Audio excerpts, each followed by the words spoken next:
After 6 years of sacrifice, my wife's father, the CEO, gave my promotion to his niece, who'd only been there 4 weeks. I handed in my resignation with a calm smile. "Congrats to Lily," I said.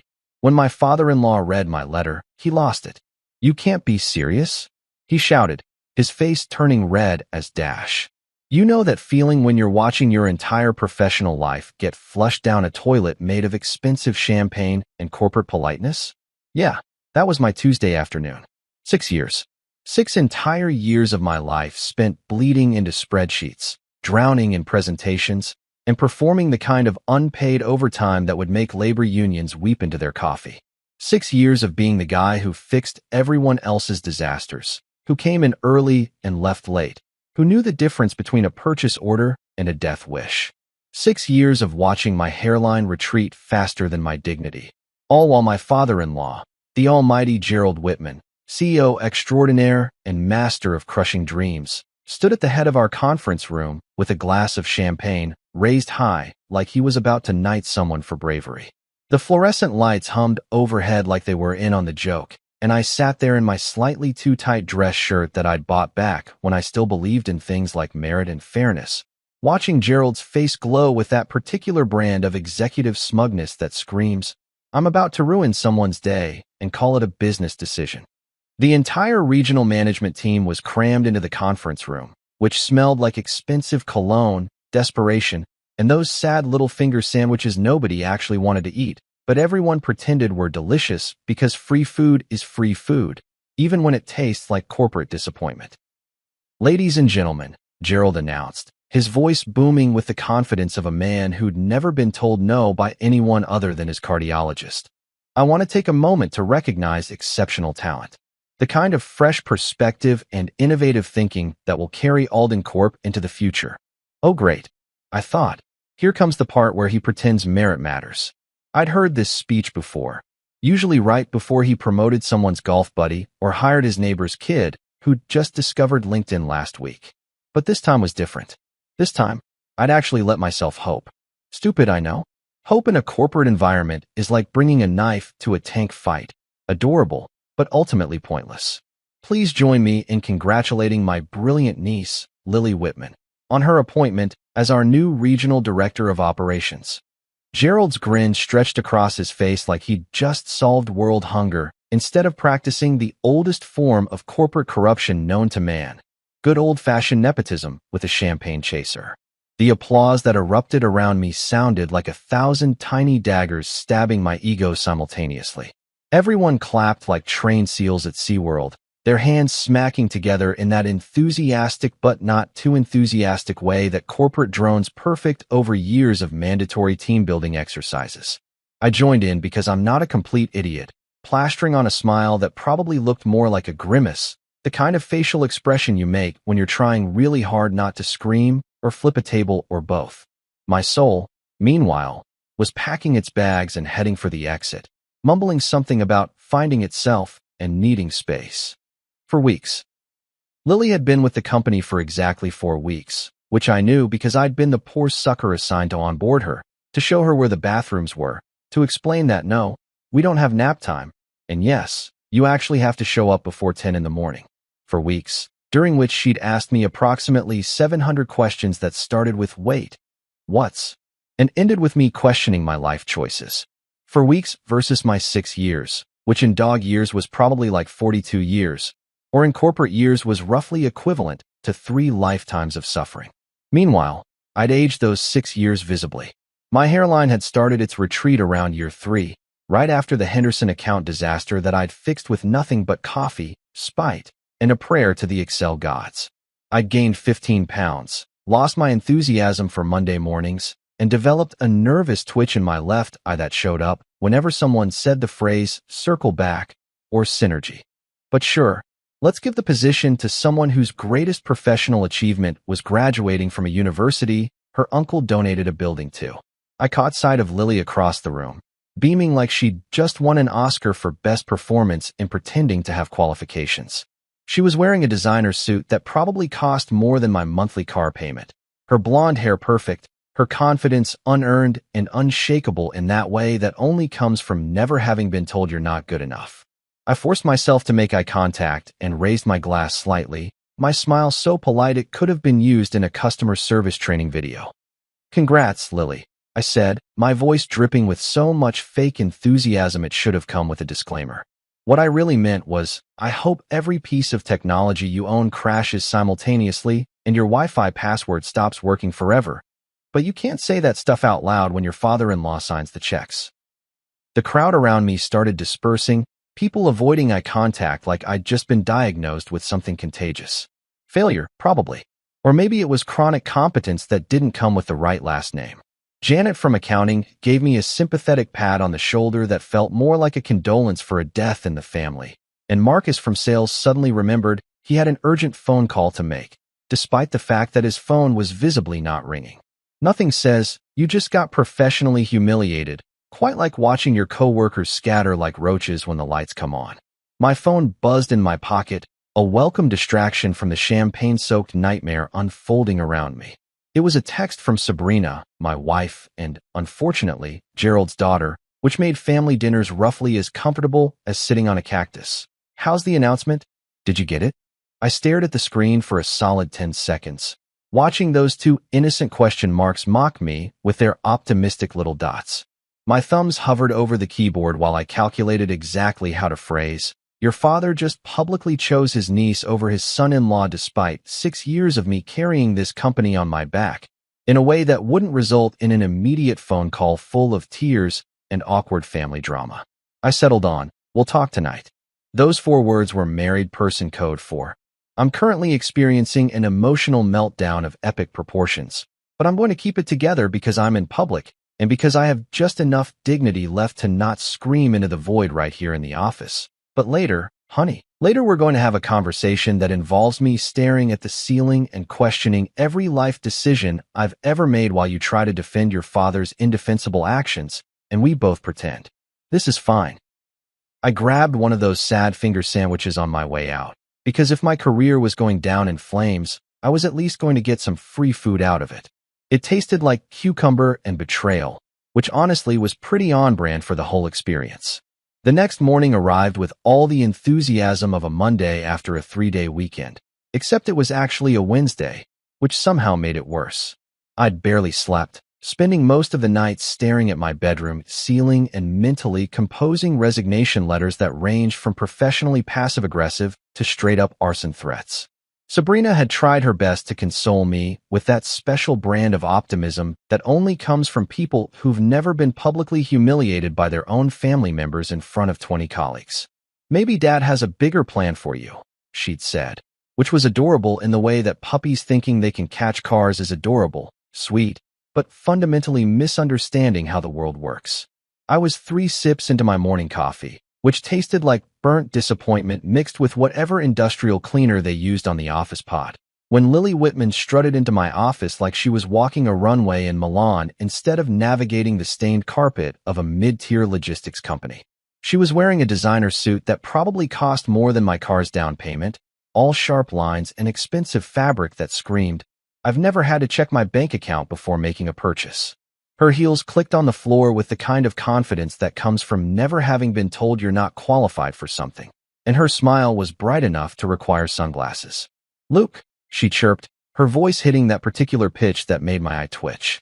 "Uncle Gerald says you're an absolute legend around here. He told me you're the guy who knows everything about everything." Yeah, I thought, a legend like Bigfoot or the Loch Ness Monster. Everyone talks about me. Everyone knows I exist somewhere in the murky depths of this company, but nobody actually sees me get promoted or appreciated or, heaven forbid, compensated fairly. I'm the cryptid of middle management, spotted occasionally in meeting rooms, but never quite acknowledged as real. "That's very kind of him," I said, setting down my coffee mug, which had a chip on the rim from the time I'd thrown it at my desk after the Patterson account went sideways. That was year 4, back when I still had feelings. "What can I do for you, Lily?" She settled into the chair across from my desk, crossing her legs in that practiced way they probably teach at expensive private schools along with field hockey and casual entitlement. "Well, I wanted to pick your brain about the department. You know, get the inside scoop from someone who really knows the ropes." She leaned forward conspiratorially, like we were about to share state secrets instead of discuss supply chain management. So, what exactly does this department do? Like day-to-day? I blinked. Then I blinked again, just to make sure I'd heard correctly. The woman who'd just been promoted to Regional Director of Operations, the person who was now technically my superior in the organizational chart, the individual who would be making strategic decisions affecting millions of dollars in logistics and operations, had just asked me what our department actually does. It was like watching someone get promoted to head chef and then asking which end of the knife you're supposed to hold. You're joking, right? The words escaped before I could stop them, and I watched her face shift from confident to confused, like a puppy trying to understand algebra. No, I know the basics from Uncle Gerald's description, but I'd love to hear it from someone in the trenches, you know? She pulled out a notebook, an actual physical notebook that looked like it had never been opened, the pages still crispy and new. I'm a very hands-on learner. For the next 2 hours, I explained supply chain management, vendor relations, inventory optimization, budget allocation, client retention strategies, and the 17 different ways you can accidentally set a budget on fire if you're not paying attention. I walked her through our major accounts, our problem clients, Looking at You, Henderson Manufacturing, our logistics partners, and the complex web of relationships that kept our department running smoothly. I showed her spreadsheets that would make a normal person weep, explained the difference between gross margin and net margin about 4 times, and watched her nod enthusiastically while clearly understanding about 30% of what I was saying. So ROI, she said, scribbling in her notebook with a pen that probably cost more than my shoes. That's like a new energy drink or something, right? I saw it on a slide. I died a little inside. Return on investment, the most basic business metric known to capitalism, and she thought it was a beverage. I should have just handed her a box of crayons and a coloring book and called it professional development. It's return on investment, I said, my voice flat. It measures profitability. Oh, right. That makes so much more sense. She laughed, and it was the kind of laugh that suggested she'd be making this exact same mistake again in approximately 48 hours. I knew that. Business school brain freeze, you know how it is. No, I didn't know how it was, because I'd actually paid attention during my business classes instead of treating them like an extended brunch opportunity. But sure, let's call it brain freeze instead of fundamental incompetence. By lunch, I'd covered enough material to constitute a graduate-level course in operations management, and Lily was looking at me like I'd just explained quantum physics in ancient Greek. She thanked me profusely, promised to circle back if she had more questions, spoiler alert.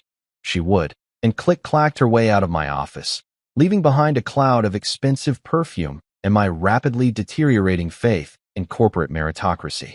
I was contemplating whether it was too early to start day drinking when I heard voices drifting through the paper-thin wall that separated my office from the conference room next door. The walls in this building were about as soundproof as tissue paper, which meant I'd spent the last 6 years overhearing everything from heated arguments to someone's truly unfortunate conference call about their digestive issues. But this time, the voice I heard made me freeze with my sandwich halfway to my mouth. I know Luke's disappointed, but honestly, he's just not leadership material. That was Gerald, his voice carrying that particular tone of executive certainty that made me want to throw something expensive through a window. He's dependable, sure. Solid worker.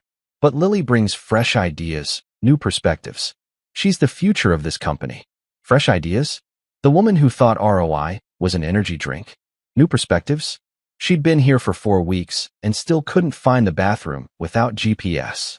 I sat there, frozen, listening to my father-in-law explain to someone, probably whatever yes man he dragged into the conference room to validate his terrible decisions. Why his niece with a month of experience was somehow more qualified than me with 6 years of documented success. Luke's great for maintenance, for keeping things running smoothly, Gerald continued. But we need innovation. We need someone who can think outside the box. Right. Because nothing says innovation like promoting someone who needs a 2-hour tutorial on basic business concepts. I carefully set down my sandwich, which suddenly tasted like cardboard and broken dreams, and stared at my computer screen without really seeing it. That's when it hit me, really hit me, with all the subtlety of a freight train carrying a load of obvious truths. I wasn't climbing a corporate ladder. I was holding it steady while people with the right last names and college connections stepped on my shoulders to reach heights I'd never be allowed to access. I was the help, the support staff, the guy who made everyone else look good while staying firmly planted at the bottom of the food chain. 6 years of being the dependable one, the reliable one, the guy who fixed problems and trained new employees and stayed late and came in early. And my reward was listening through a thin wall while my father-in-law explained why I'd never be good enough to join the family business as anything more than cheap labor. I pulled up a blank document on my computer and started typing, my fingers moving with the calm determination of someone who'd just made a very important decision. It was time to be dependable for myself for once. I made it approximately 45 minutes before Gerald decided to grace me with his presence, which was about 44 minutes longer than I'd expected. The man had a sixth sense for when someone in his orbit was experiencing an emotional crisis, probably developed over years of creating those crises himself. He knocked on my door frame, because actually knocking on the door itself would have required acknowledging that I deserved privacy, and let himself in before I could even pretend I was on an important phone call. "Luke, my boy, got a minute?" He was using his dad voice, which was different from his CEO voice in that it came with a side of fake warmth and condescension that made my teeth hurt. He settled into the chair across from my desk, the same chair Lily had occupied just hours earlier, and I couldn't help but notice how much more comfortable he looked in it, like a king surveying his kingdom from a slightly smaller throne. "For you, Gerald? I've got several minutes." My schedule just opened up considerably. I leaned back in my chair, which creaked ominously because the facilities department had been promising to fix it for approximately 3 years. The irony of being too valuable to promote, but not valuable enough to get a chair that didn't sound like it was dying wasn't lost on me. He cleared his throat, and I watched him cycle through his practiced executive expressions, concerned leader, thoughtful mentor, disappointed father figure, before landing on sympathetic authority figure. "I know yesterday's announcement might have been unexpected, but I want you to understand something important." He leaned forward, hands clasped together in that way politicians do when they're about to lie directly to your face. "You are invaluable to this company, Luke. Absolutely invaluable. The work you do here, the foundation you've built, it's irreplaceable. Invaluable. That word again. In my experience, when someone in a position of power tells you you're invaluable, what they really mean is, you're too useful where you are for us to promote you, but we need you to keep doing the work without complaining about it. It's the corporate equivalent of a participation trophy. Sounds nice, means nothing, and definitely doesn't come with a raise." "That's very generous of you to say," I replied, my voice so professionally neutral it could have been used as a temperature reference point. "I appreciate the recognition. But you have to understand," he continued, completely missing or ignoring the sarcasm dripping from my words like water from a leaky faucet. "Lily represents the future of Alden Corp. Fresh perspectives, new energy, innovative thinking. She's going to take us places we've never been before." Yeah, I thought, like bankruptcy court or maybe a class action lawsuit for incompetence. But out loud, I just smiled, the kind of smile that doesn't reach your eyes because your eyes are too busy planning your escape route. "Of course, sir. Nothing says future quite like 4 weeks of experience and a last name that matches yours. That's the kind of innovative thinking that really disrupts an industry." The words hung in the air between us like smoke after a gunshot. Gerald's expression flickered. Just for a second, just long enough for me to see that he knew exactly what I was saying and exactly how much I meant it. But then his executive training kicked in, and he smoothed it over with that practiced laugh that CEO's perfect for shareholder meetings and divorce proceedings. "Now, Luke, I know you're upset, but there's no need for." "I'm not upset, Gerald." I interrupted him, which was probably the first time I'd done that in 6 years. It felt amazing, like finally scratching an itch that had been bothering you for half a decade. "I'm just making an observation. You promote your niece, who can't tell ROI from an energy drink, to a senior leadership position after 4 weeks, while I've been here for 6 years doing the actual work. That's not upsetting. That's just data. Facts. The kind of metrics you love to talk about in quarterly reviews." His face was starting to turn that particular shade of red that suggested his blood pressure medication was earning its keep. "Your time will come, son. These things take patience. You need to." "I need to go home," I said, standing up and grabbing my jacket from the back of my chair. "It's been a long day, and I have some thinking to do. If you'll excuse me. I walked past him, out of my office, and through the maze of cubicles where my coworkers were very deliberately not making eye contact, their heads down and their fingers typing with the kind of focused intensity that only comes from desperately pretending you didn't just hear your colleague tell off the CEO. Janet from accounting gave me a tiny thumbs up from behind her monitor, which I appreciated more than she'd ever know. The drive home was a blur of traffic lights and righteous anger, my hands gripping the steering wheel like it owed me money. I replayed the conversation in my head, thinking of 17 better comebacks I could have used, sharper observations, more cutting remarks. That's always how it works. You think of the perfect thing to say about 4 hours too late, when you're alone in your car screaming at traffic. Sabrina was working late, some project for her marketing firm that required her presence until at least 8, which meant I had the house to myself. I didn't bother turning on most of the lights, just made my way to the kitchen table with my laptop, a beer from the fridge that had been sitting there since last month's barbecue, and the kind of determination that comes from finally hitting your breaking point. I opened a new document and stared at the blank white screen for approximately 10 seconds before my fingers started moving. 6 years of frustration poured out of me like water from a broken dam. Except instead of water, it was professionally worded rage, and instead of a dam, it was my last remaining piece of self-respect. The resignation letter I composed was a work of art. If art could be defined as the bare minimum of professional courtesy wrapped around a core of pure spite. I didn't rant. I didn't rave. I didn't list every single grievance I'd accumulated like some kind of corporate Santa Claus checking his list of who'd been naughty. Instead, I went with brevity, because nothing says, "I'm done with your nonsense," quite like refusing to waste words on it. Dear Mr. Whitman, I typed, because we were back to formal titles now that I was liberating myself from his employment. I hereby resign from my position as Senior Operations Manager at Alden Corp, effective 2 weeks from today's date. Thank you for the opportunity to contribute to the company over the past 6 years. I have learned valuable lessons about loyalty, merit, and the importance of family connections and business advancement. I wish you and the team all the best in your future endeavors. Sincerely, Luke Hayes. Short, professional, polite enough that HR couldn't accuse me of burning bridges, but pointed enough that Gerald would understand exactly what I was saying. It was the written equivalent of a mic drop performed in business casual attire.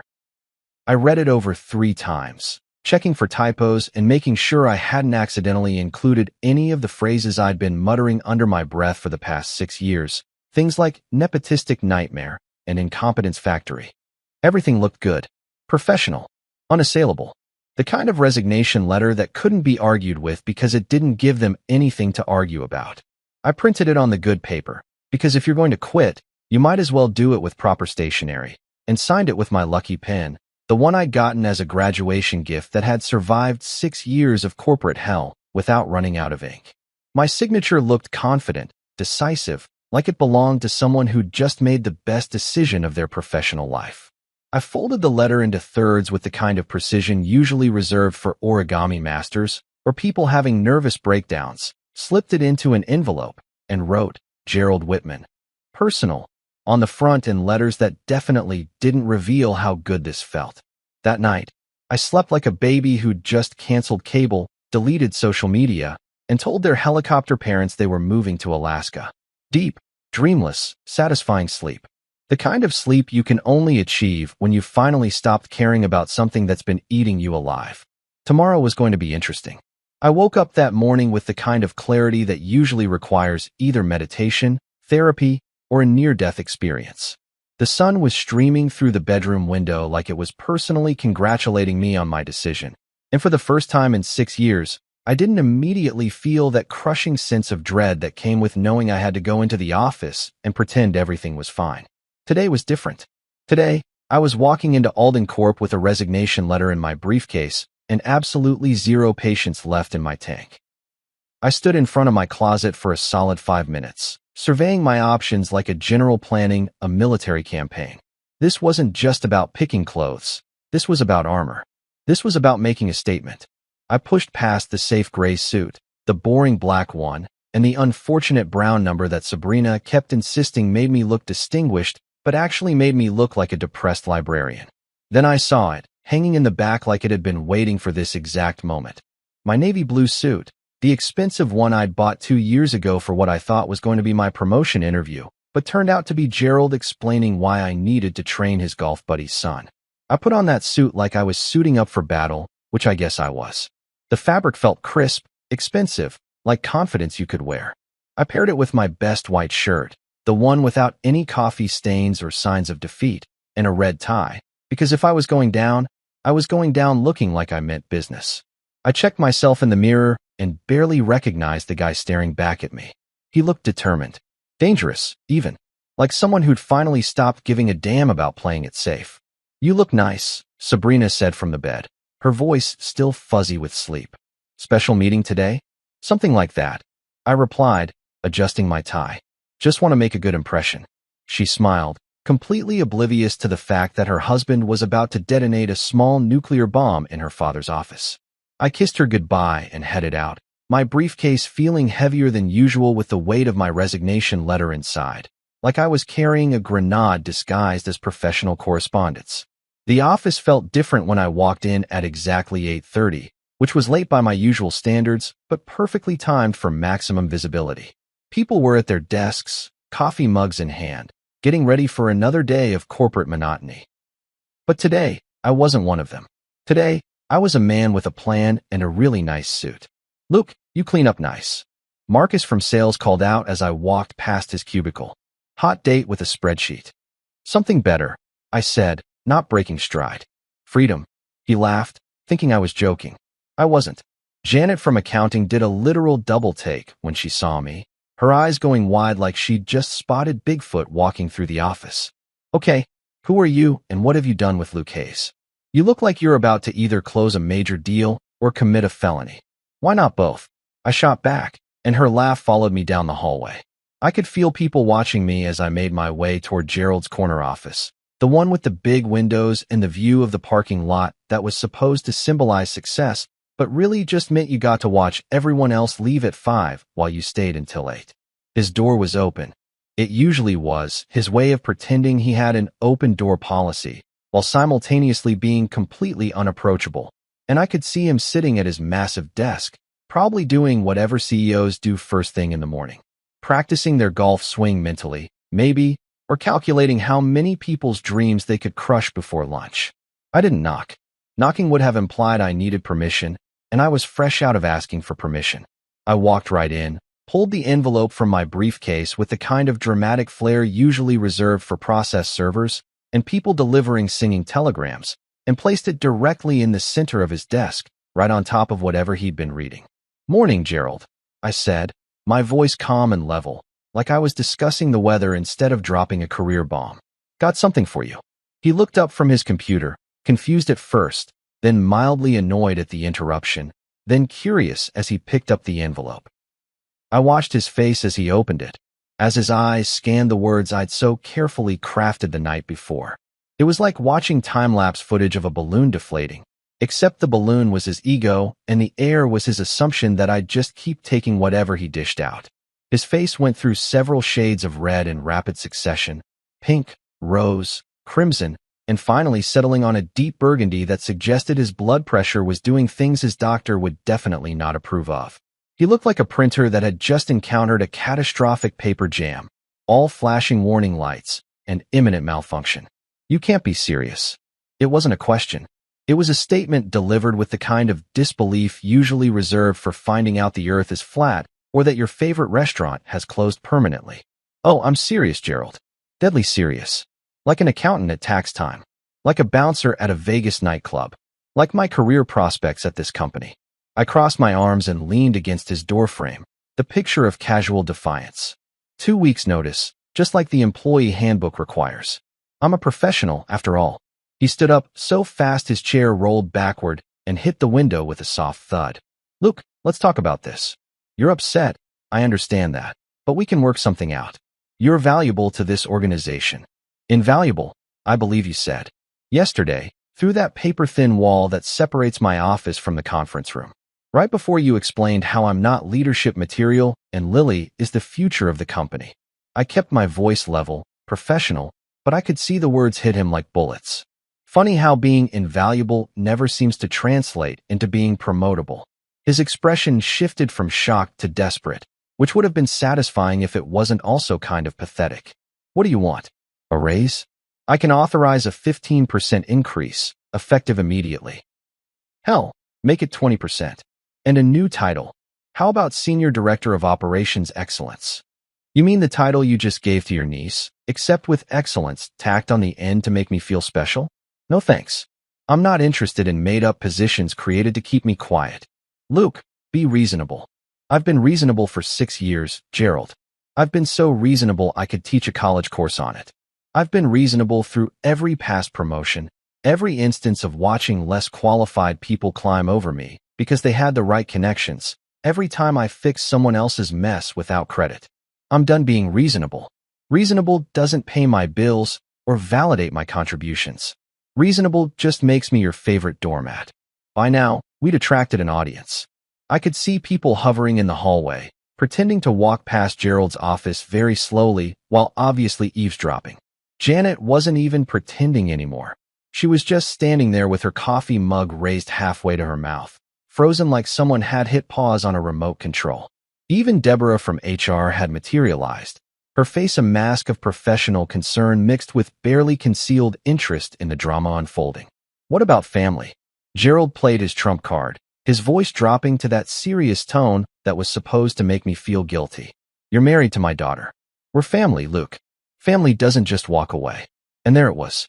The manipulation I'd been waiting for, wrapped up in the language of loyalty and obligation. I straightened up, adjusted my jacket, and looked him dead in the eye. You're absolutely right, Gerald. Family doesn't just walk away. But family also doesn't stab you in the back and call it mentorship. Family doesn't overlook your achievements and hand opportunities to unqualified relatives. Family doesn't make you feel like you have to earn basic respect after 6 years of dedication. His mouth opened and closed a few times, like a fish gasping for air, searching for the right combination of words that would make me change my mind.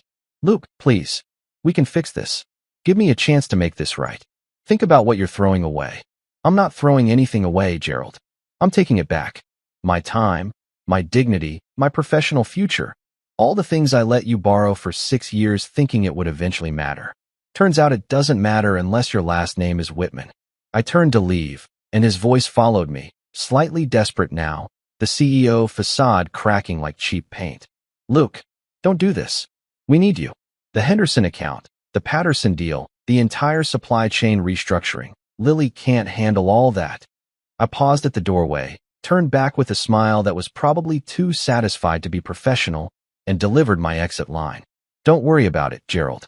Lily's got fresh ideas and new perspectives, remember? I'm sure she'll figure it out. And if not, well, she can always Google it. That's what the future of leadership looks like, right? The hallway erupted in barely suppressed reactions. Someone coughed loudly to cover a laugh. Janet nearly dropped her coffee mug, and I could have sworn I heard Marcus from sales whisper, "Holy shit," under his breath. I walked back to my office with my head high and my conscience clear, ready to spend the next 2 weeks watching everything I'd built potentially crumble while I trained Lily on concepts she should have learned in business school. It was going to be the longest and most satisfying 2 weeks of my professional life. The next 2 weeks played out like some kind of bizarre corporate farewell tour. Except instead of playing sold-out stadiums, I was navigating awkward break room encounters and training sessions that felt more like hostage negotiations. Word had spread faster than a wildfire in a fireworks factory about my resignation and my very public face-off with Gerald, which meant I'd achieved something I never managed in 6 years of actual hard work. I'd become interesting.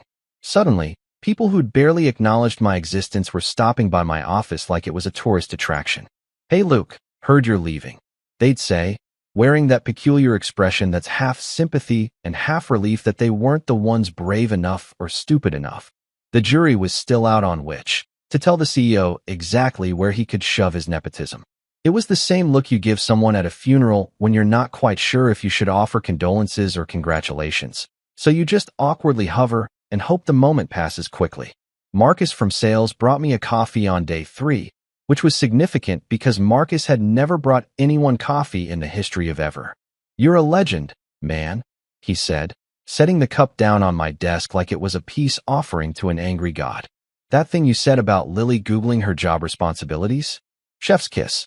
Absolute perfection. Just telling it like it is. I replied, taking a sip of what turned out to be actually decent coffee instead of the usual office sludge that tasted like regret and burnt hopes. You guys act like I performed an exorcism instead of just quitting a job. In corporate America, they're basically the same thing, he said, grinning. Half the office has been waiting for someone to say what we're all thinking. You just happen to have the guts and the good suit to pull it off. Janet from accounting stopped by so frequently, I considered charging her rent for the chair across from my desk.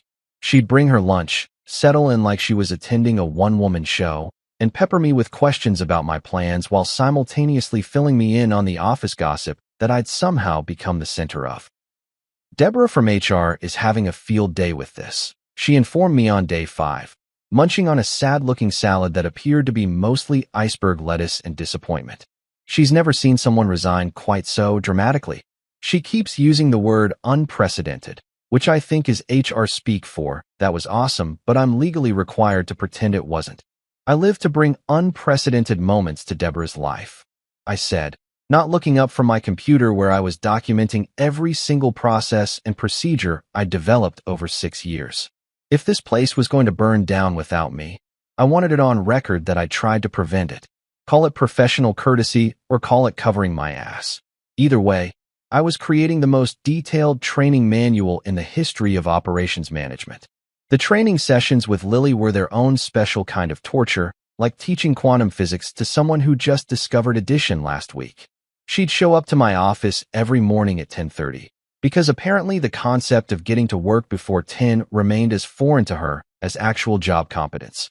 With her pristine notebook and her designer coffee that cost more than most people's car payments, ready to absorb wisdom like a very expensive, very confused sponge. So, explain the Henderson account again, she'd ask, and I'd launch into the explanation for the 4th time that week, watching her nod along while her eyes glazed over like a donut in a bakery window. I started testing whether she was actually listening by slipping in complete nonsense.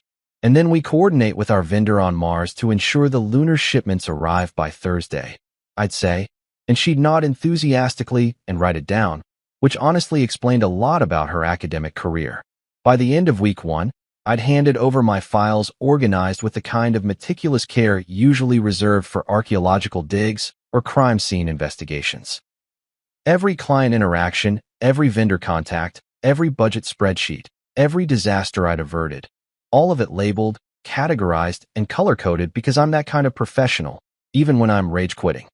The interns I'd trained over the years, Kevin, Sarah, and Michael, good kids who actually wanted to learn instead of just collecting a paycheck and a title, stopped by regularly looking like I'd just told them Santa wasn't real. You're really leaving? Sarah asked on day 8, her voice small and slightly betrayed. She'd been with us for a year and had actually shown promise. The kind of promise that would probably get crushed under the weight of corporate politics if she stayed long enough. I really am, I confirmed, signing off on her latest project report, which was actually excellent. But you're going to be fine. You're smart, you work hard, and you actually care about doing a good job. That's rare around here. Don't let this place convince you otherwise. But who's going to teach us stuff? Kevin chimed in, leaning against my doorframe. No offense to Lily, but I asked her a question yesterday about logistics protocols, and she told me to Google it. I had to bite my lip to keep from laughing. Well, that's certainly one approach to management. Look, guys, here's my personal email. If you need help or advice, or just want to complain about how everything's falling apart, reach out. I may be leaving this company, but I'm not abandoning you. On my last day, a Friday because of course it was, I did a final walkthrough of my office, making sure I hadn't forgotten anything important. 6 years of my life lived in this 10 by 12 space with its flickering fluorescent light, its view of the parking lot, and its window that only opened 3 inches because of some building code from 1987. I'd spent more waking hours in this room than in my own bedroom, had eaten approximately 2,000 sad desk lunches here, had taken calls at midnight and drafted emails at dawn, had celebrated small victories, and weathered crushing defeats all within these four bland walls. I packed my few personal items, the coffee mug that said, "World's okayest employee," that Janet had given me as a joke 3 Christmases ago. The small desk plant that had somehow survived despite my complete inability to remember to water it. A framed photo of Sabrina and me from our wedding day back, when I still believed hard work would be rewarded, into a cardboard box that felt pathetically light for 6 years of employment. The keycard drop was ceremonial, really. I could have just left it on my desk or turned it into HR, but there was something satisfying about walking into Gerald's office one last time. He wasn't there, conveniently out at a client lunch that I suspected was actually him hiding from me, and placing it directly in the center of his desk with a soft click. No note, no explanation, just the physical representation of my access and authority relinquished. It felt like dropping a mic, if the mic was a piece of plastic that controlled door locks and printer access. I drove home in my slightly beat-up sedan, windows down, radio up, feeling lighter than I had in years. The weekend stretched ahead of me, gloriously free of Sunday night dread and Monday morning panic. No deadlines, no fake smiles, no pretending that everything was fine when it very much wasn't. Just silence, freedom, and the faint taste of victory. I celebrated my liberation the way any reasonable adult would, with an extra-large pizza from Tony's, 2 beers from the 6-pack I'd been saving for a special occasion, and absolutely zero regrets. Sabrina was at her mother's for the weekend, probably getting an earful about how I'd embarrassed the family or betrayed the company or whatever spin Gerald was putting on the situation, which meant I had the house to myself and could enjoy my unemployment in peace. I was halfway through my second slice of pepperoni perfection, contemplating whether it was too early to start binge-watching everything I'd missed while working 80-hour weeks, when my phone rang. Unknown number, which usually meant spam, but something made me answer it anyway. Luke Hayes. The voice on the other end was professional, female, and unfamiliar. Speaking. If this is about an extended car warranty, I'm going to be disappointed. She laughed, which was a good sign. No, nothing like that. My name is Renee Chin, and I'm the senior recruiter at Vanguard Logistics. I got your name from Daniel Morrison. He speaks very highly of you. Said you were the only reason he stayed with Alden Corp as long as he did. Daniel Morrison. One of our biggest clients, a guy who'd called me directly at least once a week for the past 3 years because he trusted me to actually solve his problems instead of just talking about synergy and circling back. I'd saved his account approximately 17 times from various disasters, most of them caused by other people's incompetence. Daniel's a good guy, I said carefully, sitting up straighter on my couch like Renee could see me through the phone. How can I help you? Well, we have an opening for a regional operations director, and based on Daniel's recommendation and your resume, which I looked up on LinkedIn, hope you don't mind. I think you'd be perfect for it. Would you be interested in coming in for an interview? Regional operations director. The exact same position Gerald had just given to Lily. The position I'd been implicitly promised and explicitly denied. The universe, it seemed, had a sense of humor sharper than my exit speech. Yeah, I said, trying to keep the grin out of my voice and failing completely. Yeah, I'd be very interested in that. Excellent. How's Tuesday at 10? Tuesday at 10 is perfect. I hung up and stared at my phone for a solid 30 seconds, pizza forgotten, beer warming in my hand. Then I laughed, the kind of deep, genuine laugh that comes from somewhere in your soul when life decides to prove that maybe, just maybe, doing the right thing actually pays off sometimes. The universe, it turned out, loved irony almost as much as I did. Tuesday morning arrived with the kind of nervous energy that comes from knowing you're about to walk into a situation that could either validate every decision you've made or prove that you're an overconfident idiot who just torpedoed his career for nothing. I stood in the parking lot of Vanguard Logistics, staring up at their building, a modern glass and steel structure that looked like someone had actually invested in making it not depressing, and took a deep breath that was part determination, part terror, and part residual pepperoni from last night's celebratory pizza. The interview had gone so well it was almost suspicious. Renee had walked me through their operations, introduced me to key players, and asked me actual intelligent questions about supply chain management instead of weird personality test nonsense like, if you were a tree, what kind of tree would you be?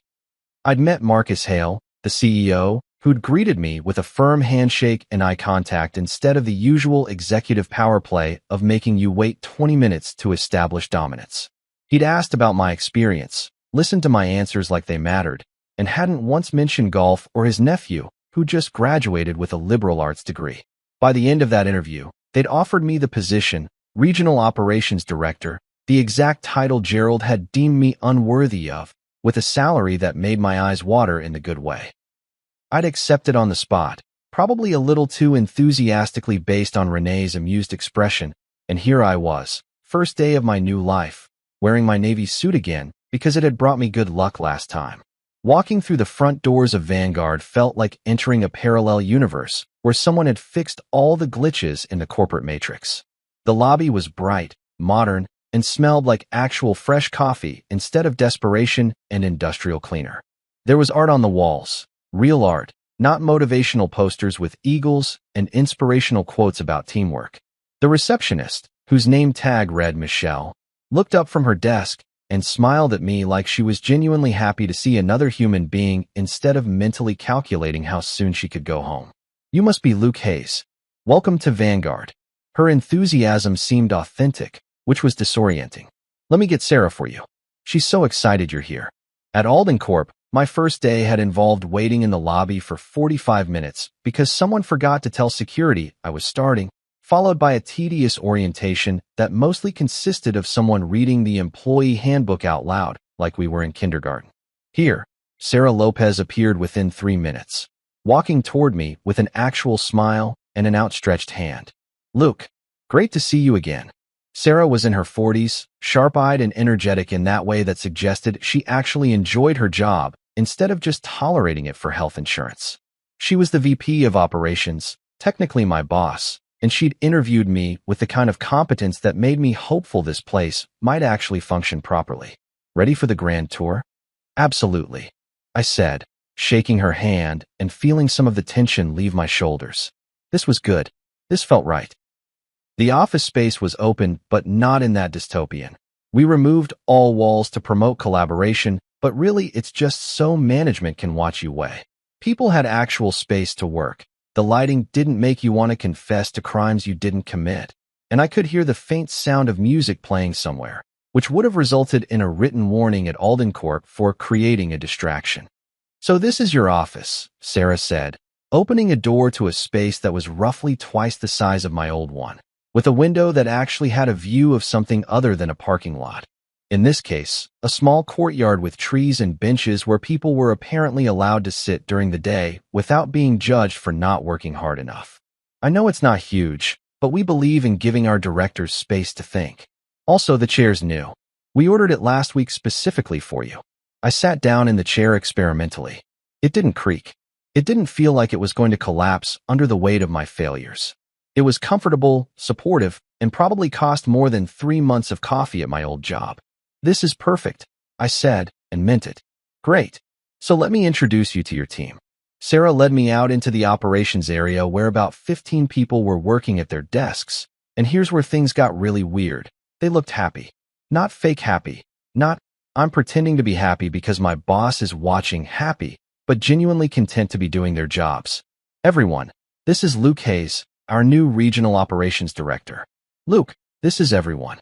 A chorus of genuine hellos and waves greeted me, and a guy in his 30s with excellent taste in band t-shirts under his blazer stood up and came over. "Hey man, I'm David Chun, Logistics Coordinator. Daniel Morrison told me all about you.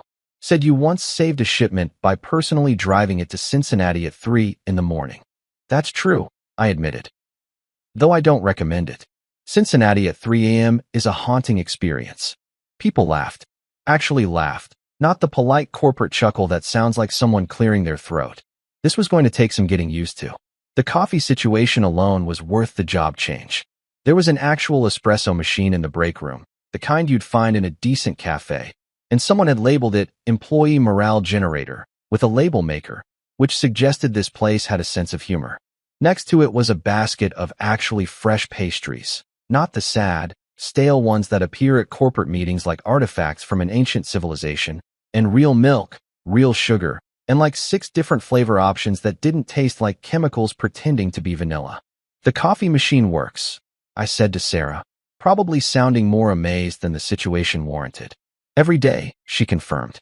"Marcus believes that if you're going to ask people to give you their time and talent, the least you can do is give them decent coffee. Also, the machine's name is Brewster. We had a naming ceremony when we got it. You had a naming ceremony for a coffee machine? We take our coffee seriously here, Luke. By the end of my first week, I'd been assigned 3 major projects, trusted with actual decision-making authority, and given access to budgets without having to write a thesis defending every expense. Sarah checked in regularly but didn't micromanage, which was a refreshing change from Gerald's approach of simultaneously ignoring my work and criticizing the results. The team was competent, communicative, and seemed to actually respect each other, which shouldn't have been remarkable, but felt like witnessing a unicorn after 6 years at Alden Corp. In my second week, I identified a bottleneck in our shipping protocol. Nothing major, just an inefficiency that was costing us time and money, and drafted a proposal for fixing it. At my old job, this would have involved 17 meetings, a PowerPoint presentation, 3 rounds of revisions, and ultimately watching my idea die in committee. Here, I walked into Marcus's office during his open office hours, which were actually open, not theoretically open, but practically impossible to access, laid out the problem and solution in 10 minutes, and waited for the inevitable pushback. "That's brilliant," Marcus said, leaning back in his chair and studying my proposal. "I love it. How soon can we test it?" I blinked. "I'm sorry, what? How soon can we implement a pilot program?" "I'm thinking we try it with the Anderson account first. They're big enough to give us good data, but flexible enough to work with us on testing." "What do you think?" What did I think? I thought I'd accidentally stumbled into some kind of corporate fantasy land where good ideas were actually welcomed instead of buried under layers of bureaucracy and ego. "I think that's perfect," I managed. "I can have a rollout plan by Friday." "Excellent. Keep me posted." He stood up, shook my hand, and just like that, I had approval for something that would have taken 6 months and my immortal soul at my old company. I walked back to my office in a daze, passing David, who gave me a thumbs up, and sat down at my desk that didn't creak, in my office with the actual window, and realized something profound. This was what work was supposed to feel like. Not a daily battle against incompetence and nepotism, not a constant struggle to prove your worth to people who'd already decided you weren't worth promoting. Just work. Good, meaningful work where people trusted you to do your job and actually valued your contributions. I pulled out my phone and texted Sabrina. "New job is amazing. They let me make decisions and everything." Her response came back immediately. "That's great. Dad's been asking about you, by the way. Says things are challenging at the office." I smiled and put my phone away. Things at Alden Corp were about to get a lot more challenging, and I wasn't even slightly sorry about it. 3 months into my tenure at Vanguard Logistics, I'd achieved something I never managed in 6 years at Alden Corp. I was sleeping through the night. No more 3 a.m. panic attacks about presentations. No more Sunday evening dread that felt like swallowing rocks. No more stressed dreams where I showed up to work naked and Gerald was there judging my quarterly performance while I frantically tried to cover myself with spreadsheets. Just solid, uninterrupted sleep like a normal human being who didn't hate his professional existence. The transformation was almost suspicious. I kept waiting for the other shoe to drop, for the hidden nightmare lurking beneath the functional surface to reveal itself, but it never came. Instead, I got competent colleagues, reasonable deadlines, and a boss who communicated incomplete sentences instead of vague corporate buzzwords that meant nothing and everything simultaneously. It was disorienting in the best possible way, like finding out that vegetables can actually taste good if you don't boil them into sad, flavorless mush. My department had expanded from 15 people to 23, partly because we were growing and partly because Marcus actually believed in hiring enough staff to do the job properly instead of running everyone into the ground and calling it efficiency. We'd implemented my shipping protocol fix, which had saved the company approximately $200,000 in the first quarter alone, and suddenly I was the guy people listened to in meetings instead of the guy people nodded at politely before doing whatever they wanted anyway. The best part? My sarcasm, which had been carefully suppressed at Alden Corp like a dangerous weapon that might go off at any moment, had become legendary at Vanguard. During my first all-hands meeting, someone from marketing had used the phrase, "Let's put a pin in that and circle back synergistically," with a completely straight face, and I'd responded with, "Or we could just make a decision like adults instead of playing corporate buzzword bingo." The room had gone silent for about 3 seconds, and I briefly wondered if I'd just committed career suicide in record time. Then Marcus had laughed, actually laughed, not that fake executive chuckle, and said, "Luke's right. Let's just vote on it now." After that, I'd become known as the chill director, which was hilarious considering I'd spent 6 years being the uptight guy who color-coded his files and alphabetized his desk supplies out of sheer stress-induced neurosis. But here, where the baseline wasn't chaos and incompetence, I could actually relax. I started bringing donuts to quarterly reviews because why not? Life's too short to make performance evaluations more miserable than they need to be. People appreciated it, performance improved, and I got a reputation for being approachable instead of terrifying, which was a nice change from being ignored. Then came the Anderson account, and with it, the first real test of whether I actually knew what I was doing or had just been lucky for 3 months. Anderson Manufacturing was one of our biggest clients, the kind of account that shows up in bold on quarterly reports and gets mentioned in board meetings with reverent tones usually reserved for discussing deities or really good coffee. They were also, according to the increasingly frantic emails I'd been receiving from their operations manager, about 30 seconds away from taking their business elsewhere because of a series of shipping delays that had cost them production time and made them look bad in front of their own clients. Sarah had pulled me aside on a Thursday afternoon, her usual calm demeanor slightly cracked around the edges. "Luke, we need to talk about Anderson. They're threatening to leave, and if we lose them, it's going to hurt. Like, explain to the board why revenue dropped 15% hurt.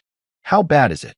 I asked, already pulling up their account history on my computer and feeling that familiar knot of anxiety forming in my stomach.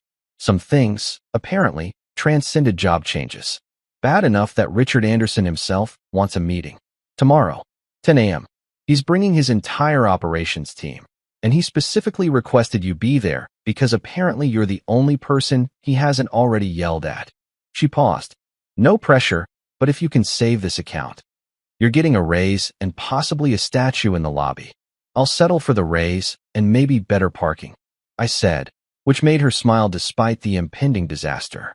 Friday morning arrived with all the cheerful energy of a root canal, and I walked into the conference room to find Richard Anderson and 4 of his senior people already seated, looking like a jury about to deliver a guilty verdict.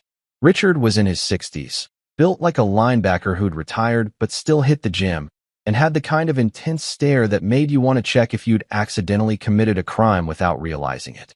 "Mr. Hayes," he said, his voice flat and dangerous, "I hope you're here to explain why we should give Vanguard one more chance instead of taking our business to Morrison Logistics, who've been very eager to accommodate us."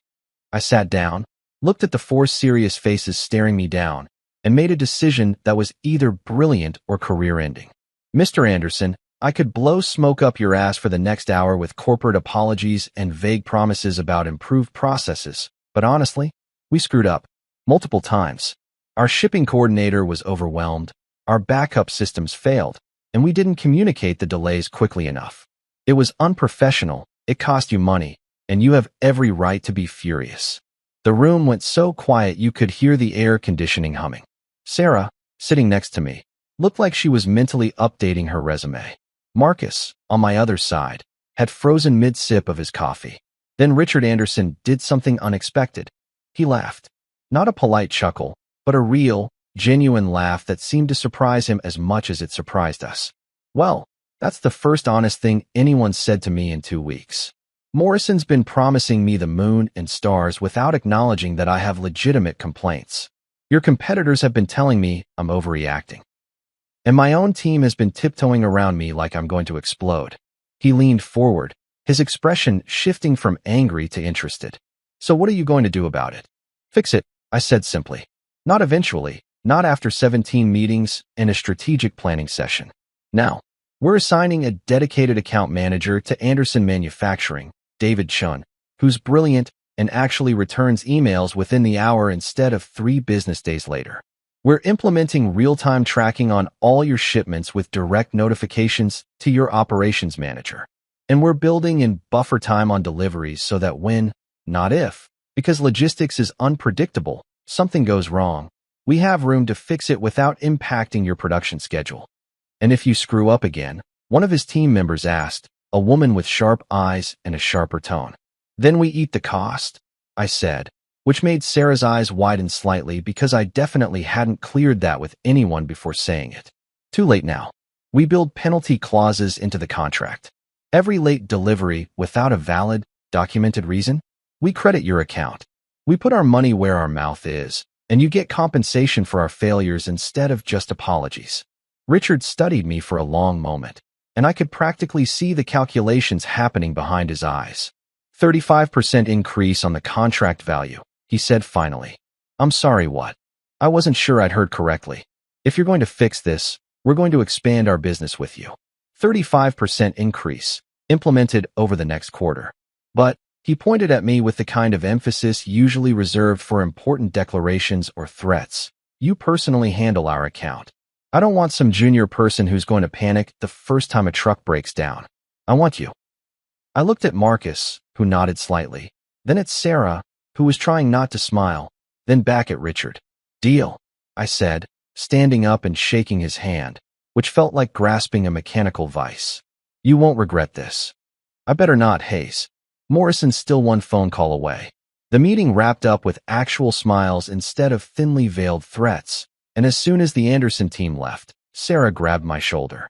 That was either the gutsiest or stupidest thing I've ever seen in a client meeting, and I'm not sure which. Probably both, I admitted. But it worked, right? It worked, Marcus confirmed, looking slightly stunned. You just turned a potential disaster into a 35% contract expansion using nothing but honesty and ballsy promises. That's going in your performance review. Turns out, honesty is criminally underrated in business. Who knew that treating clients like intelligent adults instead of obstacles to be managed with corporate speak would actually work? 6 years at Alden Corp, and I'd never been allowed to just be straight with a client. Everything had to be filtered through layers of approval, sanitized of personality, and delivered with the emotional authenticity of a robot reading a script. Here, I just saved a major account by admitting we screwed up and promising to do better, like a functional human being having a functional conversation. The Anderson account became my pet project, my proof of concept that treating people with respect and honesty actually produced better results than manipulation and buzzwords. David Chun thrived in his new role. The tracking system worked flawlessly, and within 6 weeks we hadn't just met our promises, we'd exceeded them. Richard sent me a bottle of very expensive scotch with a note that said, "Keep this up and we'll double the contract next year." I kept the note on my desk, right next to my nameplate that said Regional Operations Director. The title Gerald said I wasn't ready for. There's something deeply satisfying about watching the consequences of someone else's terrible decisions unfold in real time, especially when those decisions directly affected you and your career trajectory. It's like watching a slow-motion train wreck where the train is made of nepotism and poor judgment, and the tracks are greased with incompetence. You know you shouldn't enjoy it. That schadenfreude is technically one of the less admirable human emotions, but honestly, after 6 years of being overlooked and undervalued, I felt absolutely entitled to enjoy every single second of Alden Corp's implosion. The industry gossip started rolling in about 4 months after I joined Vanguard, arriving through the various channels that connect logistics professionals like an underground network of people who love spreadsheets and hate inefficiency. First, it was LinkedIn, where I started noticing a suspicious number of Alden Corp employees updating their profiles with phrases like seeking new opportunities and open to work, which is corporate speak for this ship is sinking and I'm looking for a lifeboat. Then came the conference calls with vendors and clients, where Alden Corp's name started appearing in conversations with the kind of tone people use when discussing a mutual friend who's made some really questionable life choices. But the real tea, as the kids say, came from Janet. Good old Janet from accounting, who'd been one of the few people at Alden Corp with both a sense of humor and a functioning moral compass. She'd left about a month after I did. Apparently watching Lily Bumble through operations management had been the final straw, and had landed at Pacific Finance, one of our industry partners. We'd started meeting for coffee every couple of weeks, ostensibly to discuss vendor relations, but really to gossip like a pair of suburban moms at a PDA meeting. "Oh my God, Luke, you have no idea," Janet said, stirring her latte with the kind of aggressive energy that suggested she had stories to tell. We were at a Starbucks halfway between our offices, and she'd arrived looking like someone who'd just witnessed a spectacular disaster and couldn't wait to share the details. Alden Corp is a dumpster fire, and not even a small, contained dumpster fire. We're talking full-on garbage mountain inferno visible from space. That bad? I asked, trying to keep the smile off my face and failing completely. Worse. Do you know how long it takes Lily to return emails? She leaned forward like she was about to reveal classified information. 3 weeks, Luke. 3 weeks. We sent her an urgent request about a contract revision in early March, and she responded in late March saying she'd look into it. We're in May now. Still haven't heard back. I nearly choked on my coffee. 3 weeks. I used to reply within 3 minutes, and that was including time for snack breaks and existential dread. Oh, I know. Everyone knows. That's the problem. Janet pulled out her phone and started scrolling through what appeared to be a group chat. There's literally a thread in our industry group where people share their Lily response times like they're comparing high scores. Current record is 32 days for a yes or no question about shipping schedules. That's almost impressive in its terribleness, I said, genuinely amazed. How is she still employed? Because she's Gerald's niece, obviously. Although rumor has it even Gerald is starting to realize that family connections don't actually compensate for basic competence. She took a sip of her latte, clearly enjoying this. Last month, she apparently told the Henderson account that their shipment delays were just one of those things and suggested they be more flexible. Henderson's been a client for 15 years. They left immediately. The Henderson account. I'd saved that account personally at least 3 times during my tenure. Once by literally driving to their facility at 2 in the morning to sort out a shipping disaster that would have cost them a major contract. I'd spent hours building that relationship, understanding their needs, making sure they felt valued and heard. And Lily had torched it in one conversation by essentially telling them their legitimate concerns didn't matter. Please tell me they went to a competitor, I said, already knowing the answer and wanting to hear it anyway. Oh, it gets better. They came to Vanguard. Specifically requested you by name. Said something about finally working with someone who treats us like adults instead of inconveniences. Janet grinned at me over her coffee cup. You're basically becoming the industry's hero for refugees fleeing Alden Corp's incompetence. She wasn't wrong. In the past month alone, 3 of my former clients had contacted Vanguard, all asking for me specifically. First was Henderson, then Patterson Manufacturing, who I'd also saved multiple times from various logistics nightmares. And then, most satisfyingly, Daniel Morrison himself had called me directly. Luke, I need to talk to you about something, Daniel had said when I picked up the phone, his voice carrying that particular tone that suggested he was about to deliver news that was bad for someone, but not necessarily me. We're leaving Alden Corp. Lily's been, how do I put this diplomatically, learning on the job by guessing. And not educated guessing. More like throwing darts at a board blindfolded while spinning in circles. I tried not to laugh. Really, I had. But the mental image of Lily approaching logistics management with the strategic planning of a carnival game was too much. Well, at least she's consistent. I managed, my voice slightly strangled from suppressing a laugh that wanted to escape like a prisoner making a break for freedom. The final straw was when she scheduled a major shipment for February 29th, Daniel continued. And I could hear the disbelief in his voice even over the phone. This year, Luke. 2025, a year that doesn't have a February 29th. When I pointed this out, she told me she'd figured the system would adjust automatically. Then she asked if we could just pretend it was March 1st, like dates are negotiable. I struggled to find words that were professional. That's certainly an innovative approach to calendar management. We're coming to Vanguard, Daniel said firmly. If you'll have us. I don't care what the contract terms are. I'd rather work with someone competent who charges me more than someone incompetent who's actively costing me money through sheer ignorance. By the time I got off that call, I was floating. Not because I was happy that Alden Corp was failing.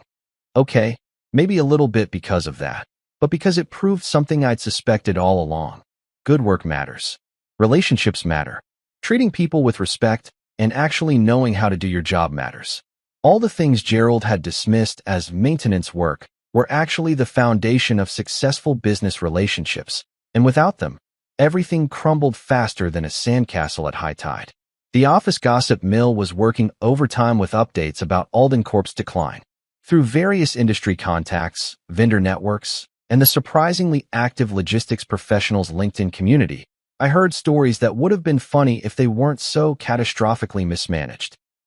Lily had apparently tried to implement a new streamlined process that involved eliminating half the quality checks because they slowed things down, resulting in 3 major shipments going to completely wrong addresses. She'd fired 2 of the best logistics coordinators for not being team players, which translated to they tried to explain why her ideas were terrible. She proposed a company rebranding that involved changing the name to Alden Core because core sounds more dynamic, completely missing that it sounded like a fitness company or possibly a deadly disease. Gerald, according to multiple sources, was looking older and more stressed every day. The man who'd once strutted around the office like a corporate peacock was now apparently spending most of his time in damage control meetings, trying to convince clients not to leave, while simultaneously defending his decision to promote Lily to people on the board who were starting to ask uncomfortable questions about nepotism and fiscal responsibility. I heard he's been calling former employees. Janet told me during one of our coffee sessions, her eyes gleaming with the kind of gossip gold that made these meetings worthwhile. Trying to get people to come back. Offered Marcus from sales a 30% raise and a VP title. Marcus told him he'd rather eat glass. Harsh but fair, I said, mentally adding Marcus to my list of people with excellent judgment. He apparently asked about you too, Janet added, watching my face carefully. Asked HR if they had your contact information. Deborah told him you'd specifically requested not to be contacted, which is code for he never wants to hear from you again, and I'm professionally obligated to honor that. The thought of Gerald trying to lure me back after everything was almost too delicious to process. The man who'd told me through a paper-thin wall that I wasn't leadership material now wanted me to return and fix the disaster he'd created by ignoring my leadership potential. It was like poetry, if poetry could be defined as cosmic justice delivered with a side of irony, so thick you could cut it with a knife. I imagined Gerald sitting in his corner office, the one with the view of the parking lot, watching his company slowly implode while Lily cheerfully made decisions with all the strategic planning of a toddler with a magic 8-ball. I pictured him doing yoga, trying to stretch his patience back together like rubber that had been pulled too far and lost its elasticity. The image made me smile into my coffee. You're enjoying this way too much, Janet observed, but she was smiling too. I'm enjoying it exactly the right amount, I corrected. 6 years worth of enjoyment, to be precise. Karma, it turned out, had excellent timing and a wicked sense of humor. The envelope arrived on a Tuesday, cream-colored and expensive-looking, the kind of stationery that screams, "We have money and want you to know it." My name was written in elegant calligraphy across the front, and for a brief, paranoid moment I wondered if it was a lawsuit or maybe a wedding invitation from someone I'd forgotten I knew. Instead, it was something infinitely more entertaining.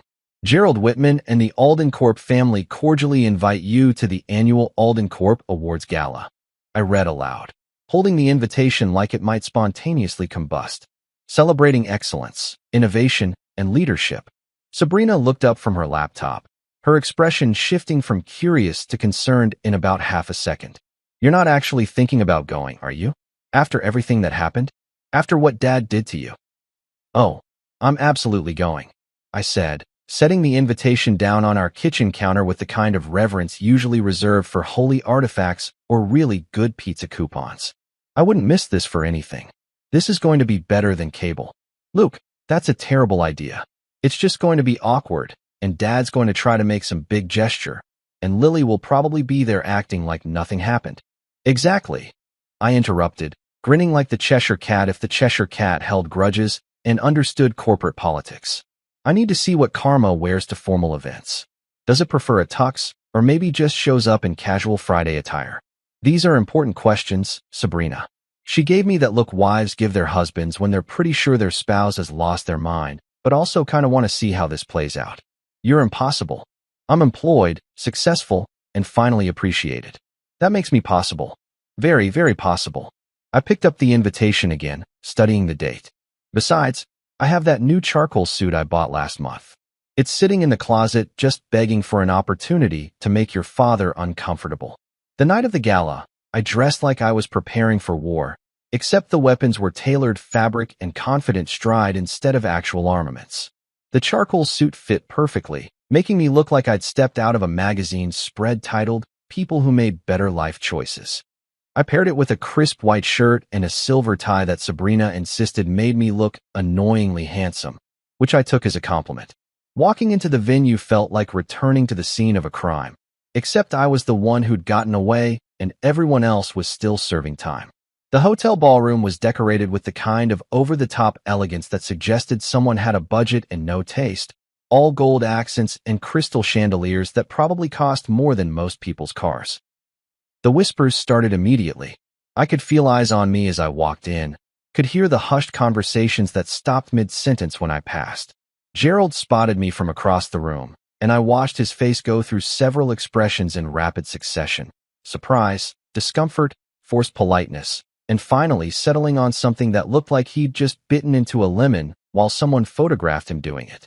Lily was there too, looking significantly less confident than the last time I'd seen her, her designer suit doing nothing to hide the fact that she appeared to be holding on by a thread. Her smile when she saw me looked more like a grimace, the kind of expression you make when you run into your ex at the grocery store while buying ice cream and cat food in your pajamas. This was going to be perfect. The evening crawled by with all the excitement of watching paint dry in slow motion. Except the paint was corporate small talk, and the drying process involved a lot of forced laughter at jokes that weren't funny.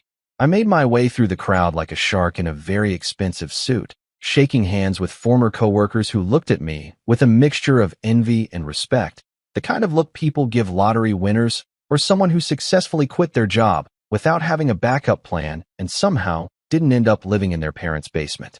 The dinner portion was predictably bland.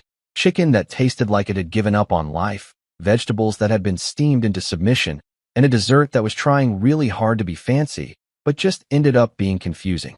I sat at a table with people I vaguely recognized from different departments, all of us making polite conversation while secretly checking our phones and wondering when we could leave without being rude.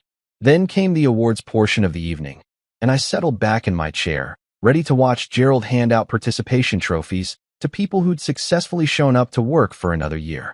The lights dimmed, a spotlight hit the stage, and Gerald walked up to the podium looking thinner than I remembered, older, like someone had left him in the dryer too long and he'd shrunk in all the wrong places. The confident CEO swagger I'd known for 6 years had been replaced with something that looked suspiciously like humility, which on Gerald looked about as natural as a tuxedo on a golden retriever. He cleared his throat, the microphone amplifying the sound through the ballroom like the beginning of a dramatic announcement. Good evening, everyone. Tonight, we honor excellence at Alden Corp, but before we get to our formal awards, I want to take a moment to recognize someone special. Oh God, I thought, he's going to give Lily another award for participating in her own employment. I could feel my eyes starting to twitch. 6 years ago, we brought on someone who became the backbone of our operations department, Gerald continued, and I felt a strange prickling sensation at the back of my neck, like my subconscious knew something my conscious brain hadn't caught up with yet. Someone whose work ethic, dedication, and expertise set the standard for everyone around him.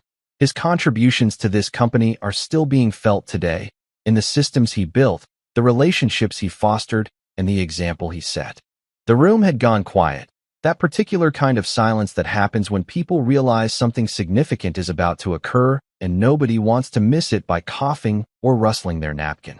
Luke Hayes, would you please come forward? For a solid 3 seconds, I genuinely wondered if there was another Luke Hayes in the room. Maybe someone who actually still worked here and deserved recognition.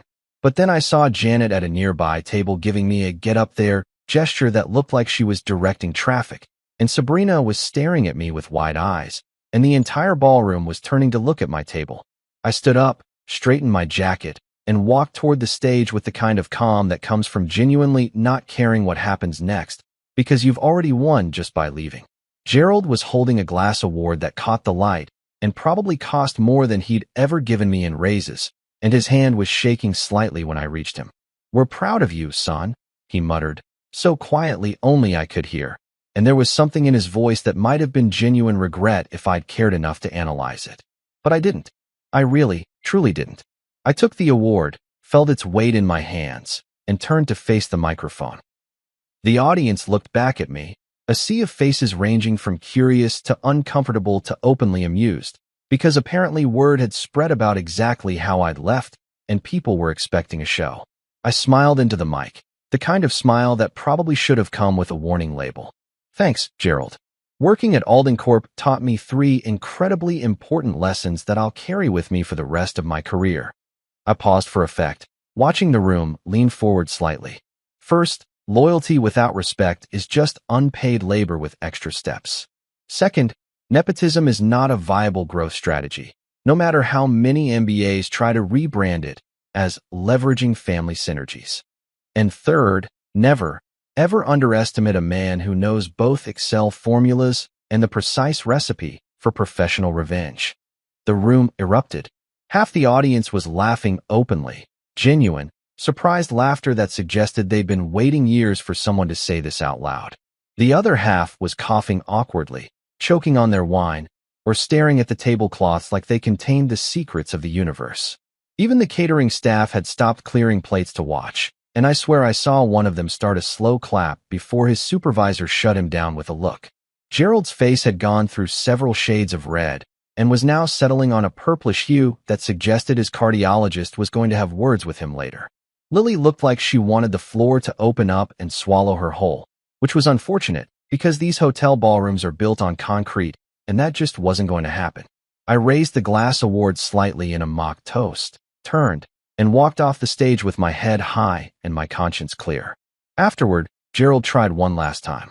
He cornered me near the coat check, his desperation showing through the cracks in his executive armor. Luke, listen, what you've built at Vanguard is impressive, but you could always come back. We could make you VP, give you equity, real decision-making power. Gerald, I interrupted gently, because I could afford to be gentle now that I'd already won. I appreciate the offer, but I'm busy being appreciated elsewhere.